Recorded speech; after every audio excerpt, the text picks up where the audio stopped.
Hello అండి. ఈరోజు లంచ్‌లోకి బచ్చల కూర పప్పు చేస్తున్నాను. దానికోసం ముందుగా బచ్చలాకులు తెంపుకొని దాన్ని మంచిగా వాష్ చేసుకొని చిన్న చిన్నగా కట్ చేసి పెట్టుకున్నాను.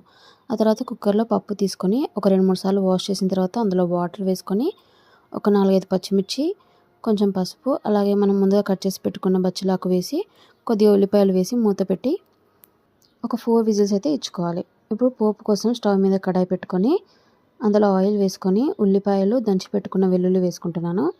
ఆ తర్వాత కొంచెం కరివేపాకు, అలాగే కొద్దిగా శనగపప్పు, కొద్దిగా మినపప్పు యాడ్ చేసుకుంటున్నాను. ఆ తర్వాత కొన్ని ఎండుమిర్చి వేసుకొని అలాగే కొంచెం పసుపు కూడా వేసుకొని ఒకసారి బాగా కలుపుకోవాలి. ఇప్పుడు మనం ఉడికించుకున్న పప్పులో కొంచెం చింతపండు రసం, అలాగే ఉప్పు, ఇందాక మనం రెడీ చేసి పెట్టుకున్న పోపు కూడా ఇందులో వేసుకొని ఒకసారి బాగా కలుపుకోవాలి. ఇప్పుడు తగినంత కారం వేసుకొని అలాగే కొద్దిగా జీలకర్ర పొడి వేసుకొని ఒకసారి బాగా కలుపుకుంటే ఎంతో టేస్టీగా బచ్చల కూర పప్పు అయితే రెడీ.